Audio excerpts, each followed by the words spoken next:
तो कल हमने पढ़ा था वेरिएबल्स और डेटा टाइप्स। आज हम पढ़ेंगे स्कैनएफ फंक्शन। ठीक है, हमारे पास स्कैनएफ एक फंक्शन है। तो ये स्कैनएफ फंक्शन हमारे पास है। इससे हम क्या करते हैं, इससे हम यूज़र से इनपुट लेते हैं। तो कल हमने जो प्रोग्राम रन किया था, तो कल हमने यूज़र से इनपुट नहीं लिया था। हमने कल सम किया था ना, दो इंटीजर वैल्यूज़ का हमने सम निकाला था। लेकिन हमने वो जो वैल्यूज़ थे वो हमने खुद ही से डाले थे, वो हमने यूज़र से नहीं लिए थे। आज हम यूज़र से लेंगे। जैसे कि अगर आपको पता होगा, कल हमने यहाँ पे फॉर एग्जांपल यहाँ पे लिखा था int a is equal to 10 20 whatever हमने रखा था यहाँ पे। ठीक है, तो ये जो 5 या 10 जो भी हमने कल रखा था, ये जो 5 वैल्यू थी, ये हमने खुद ही से यहाँ पे डिक्लेयर की थी। हमने यहाँ पे खुद ही से यहाँ पे ये इनिशियलाइज किया था, हमने यहाँ पे यूज़र से नहीं लिया था। तो आज हम क्या करेंगे, आज हम यही वैल्यू जो होगा तो ये हम यूज़र से लेंगे। ठीक है, जो मेन प्रोग्राम होगा तो उससे हमें तो जो वैल्यूज़ होते हैं वो तो हमें यूज़र से ही लेने पड़ते हैं ना, तो आज हम वो करेंगे। तो देखो, उससे पहले हमें ये भी पढ़ना होगा ना कि आखिर ये जो स्कैनएफ है ये है क्या। तो ये एक फंक्शन है जिससे हम यूज़र से लेते हैं इनपुट। तो उससे पहले अगर एक और चीज़ मैं आपको बता दूं, जो इनपुट होगा वो कहाँ पे स्टोर होगा। ठीक है, मतलब हम यूज़र से जो है इनपुट तो लेंगे, वो इनपुट वो वेरिएबल्स में स्टोर करेगा ये। ठीक है, जैसे कि इंट ए, ठीक है, या इंट एक्स, जो भी आप वेरिएबल का नाम रखना चाहोगे वो आप रख सकते हो। ये एक्स जो है वेरिएबल है, ठीक है, इसमें जो है हमारा वैल्यू स्टोर होगा। या ये ए जो है यहाँ पे मैंने डिक्लेयर किया है, तो इसमें भी हम जो है वैल्यू को स्टोर कर सकते हैं। वेरिएबल में जो है ना, डेटा को स्टोर हम रखते हैं। ठीक है, ये आपको याद रखना है। और ये इंट क्या है, ये डेटा टाइप है।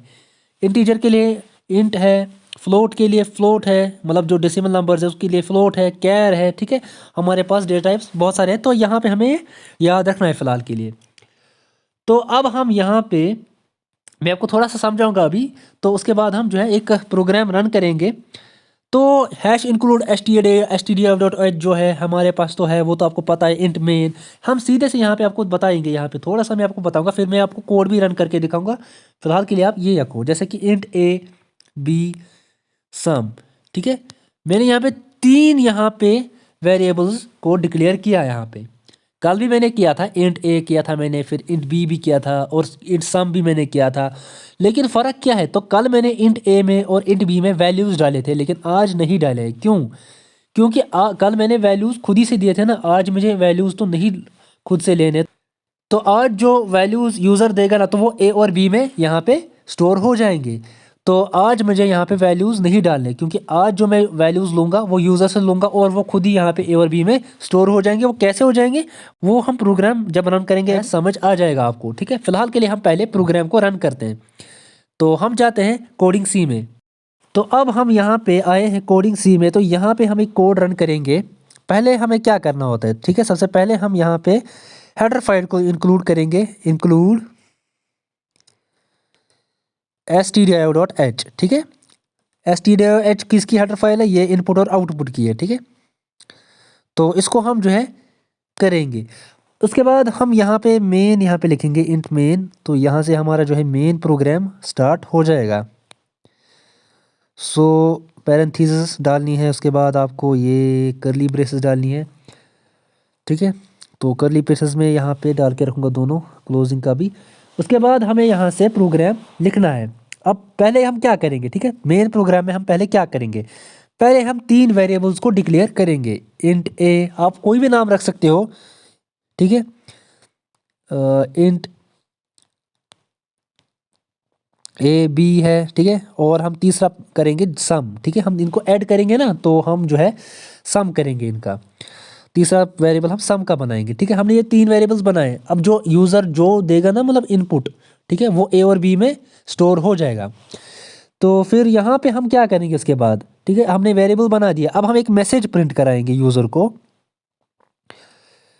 कौन सी मैसेज हम प्रिंट कराएंगे उन्हें, तो हम एक मैसेज प्रिंट करेंगे यूज़र को कि आप जो है 2 नंबर डालिए, एंटर 2 नंबर्स, एंटर 2 नंबर्स। तो जब हम मैसेज कराएंगे ना प्रिंट, तो वो फिर उसके बाद क्या होगा, मैसेज प्रिंट हो गई, तो उसके बाद यूज़र क्या करना चाहिए, यूज़र 2 नंबर यहाँ पे डालने चाहिए। तो उसके लिए हम जो है स्कैनएफ यूज़ करेंगे, क्योंकि स्कैनएफ से ही हम यूज़र से इनपुट लेते हैं। अब हम लिखेंगे यहाँ पे %d, फिर हम फिर से लिखेंगे %d, तो परसेंटेज डी क्या है, ये मैंने कल भी आपको बताया था कि ये जो है इंटीजर्स के लिए होता है, ठीक है। तो अब हमें यहाँ पे क्या करना है, यूज़र जो इनपुट वहाँ से देगा तो वो हमें कहाँ डालना है, ए और बी में, ठीक है। वो दो यहाँ पे जो इनपुट नंबर्स डालेगा वो ए और बी में डालना है। उसके लिए हमें एंड यहाँ पे मेंशन करना पड़ेगा, and A comma and B. So इससे क्या होगा कि जो है वो जो भी यहाँ पे इनपुट डालेगा वो ए और बी में जो है स्टोर हो जाएगा। तो अब हमें क्या करना है, अब हमने जो है इनपुट भी ले लिए, अब जो इनपुट उसने दिए वो ए और बी में स्टोर भी हो गए। अब हमें उस ए और बी को ऐड करना है क्योंकि हमें सम निकालना है ना। तो अब हम लिखेंगे सम इज इक्वल टू, क्योंकि हमने वेरिएबल का नाम ही सम रखा है तो इसलिए हम सम ही लिख रहे हैं। अगर हमने कुछ और रखा होता तो हम कुछ और भी यहाँ पे लिख सकते हैं वो। तो यहाँ पे A sum is equal to A plus B, ठीक है। ये सम कौन सा है, ये सम ये है ये वाला वेरिएबल। अब हम बोल रहे हैं कि ये जो वेरिएबल है ये सम जो है इसका वैल्यू क्या होना चाहिए, और ए और बी का प्लस, ठीक है। आपको ये समझ आया होगा आई होप। सो फिर भी अगर आपको कोई डाउट रहता है तो आप बता सकते हैं, ठीक है। Sum is equal to A plus B. तो ये हमने ऐड किया, फिर हम क्या करेंगे, फिर हम एक और मैसेज प्रिंट कराएंगे, क्योंकि अगर हम मैसेज प्रिंट नहीं कराएंगे तो हम कैसे देखेंगे कि हमारा जो है सम यहाँ पे क्या है, ठीक है। प्रिंट एफ हम एक यहाँ पे मैसेज प्रिंट कराएंगे। तो हम यहाँ पे मैसेज प्रिंट कराएंगे कि हम यहाँ पे सम इज इक्वल टू, ठीक है, सम इज इक्वल टू। अब यहाँ पे हम मैसेज कराए, ये जो सम है ये वेरिएबल नहीं है, ये वाला सम जो है मैसेज में हम जो है मेंशन कर रहे हैं कि सम क्या है, ठीक है। Sum is equal to percentage D. ये जो परसेंटेज डी है ये मैंने आपको बताया भी है कि ये इंटीजर्स के लिए है, कॉमा सम, ठीक है।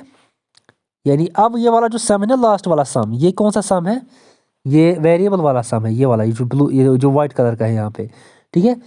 तो आई होप ये आपको समझ आ रहा होगा। फिर हम यहाँ पे रिटर्न 0 करेंगे, प्रोग्राम कंप्लीट हो जाएगा हमारा, और हम इसको रन करके देखेंगे, ठीक है।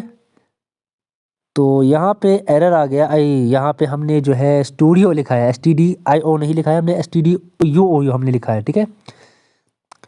तो हमने यहाँ पे स्पेलिंग मिस्टेक की थी, क्योंकि आपको याद रखना है क्योंकि ये सी जो है केस सेंसिटिव है। अगर आप थोड़ी सी भी इसमें गड़बड़ करोगे ना तो ये एरर दे देगा।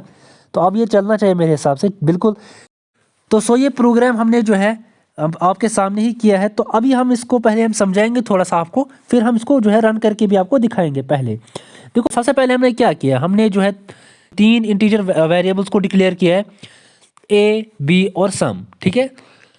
अब लेकिन इसमें वैल्यूज़ हमने नहीं डाले, वो हमें वैल्यूज़ जो है वो यूज़र से लेने हैं। तो हमने यहाँ पे फिर इसके लिए एक मैसेज प्रिंट कराया यूज़र के लिए कि ताकि उसको समझ आए कि हमें करना क्या है। एंटर 2 नंबर्स, हमने ये मैसेज प्रिंट कराई।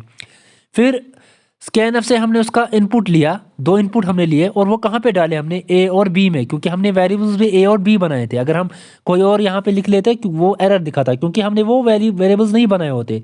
जैसे कि अगर मैं यहाँ पे लिखूंगा सी तो ये एरर दिखाएगा, क्योंकि सी का कोई वेरिएबल है ही नहीं यहाँ पे ऊपर, ठीक है। तो हमें आपको ये उसी वेरिएबल्स में डालना है जिस वेरिएबल का आपने जो आपने वेरिएबल ऊपर बनाया होगा। तो आई होप यहाँ पे समझ आया होगा। तो उसके बाद हमने जो है वैल्यूज़ लिए ना, वो किस में डाले, वो तो हमने वेरिएबल में डाले वैल्यूज़। उसके बाद हमने जो वैल्यूज़ लिए ना यूज़र से, तो वो कहाँ डाले हमने, वो हमने वेरिएबल्स में डाले। तो उसके बाद हमने उन वेरिएबल्स में जो स्टोर किया है ना, मतलब वो आपने जो स्टोर किया है उसमें वैल्यूज़, तो उसको हमने ऐड किया, और कहाँ पे डाला ऐड करके, सम वेरिएबल में, क्योंकि हमने एक और वेरिएबल बनाया था ना सम का वेरिएबल, ठीक है। इसमें हमने इसको डाला। फिर उसके बाद हमने जब ऐड किया तो हम लास्ट में एक मैसेज प्रिंट करा रहे हैं कि हमने जो है इनका ऐड किया है। तो ये आपका जो है आपका आंसर है, ठीक है। तो उसके बाद हम इसको रन कराएंगे, आपको दिखाएंगे कि ये काम भी करेगा या नहीं। तो हम देखेंगे फॉर एग्जाम्पल 33 प्लस 33, आंसर आना चाहिए 66, ठीक है। 66, दैट मीन्स कि प्रोग्राम जो है कंप्लीटली रन कर रहा है, तो इसमें कोई भी एरर नहीं है। तो आप इस तरीके से यहाँ पे इनपुट ले सकते हो यूज़र से। तो अब देखो, ये एक प्रोग्राम मैंने किया, आप कोई और प्रोग्राम खुद भी करके यहाँ पे देख सकते हो। तो इससे आपका जो है लॉजिक बढ़ेगा। प्रोग्राम में आपका क्या है कि आपका लॉजिक ही है सब कुछ। प्रोग्रामिंग जो है बेस्ड ही लॉजिक पे है। जब तक आप खुद भी यहाँ पे ट्राई नहीं करोगे तब तक यहाँ पे कुछ नहीं होगा। तो ये आपको याद रखना है। बाकी अगर आपको कोई नोट्स वगैरह चाहिए होंगे, आपको कोई हेल्प चाहिए होगी, तो आप मुझे कमेंट बॉक्स में बता सकते हैं। बाकी इस वीडियो में इतना ही। Take care.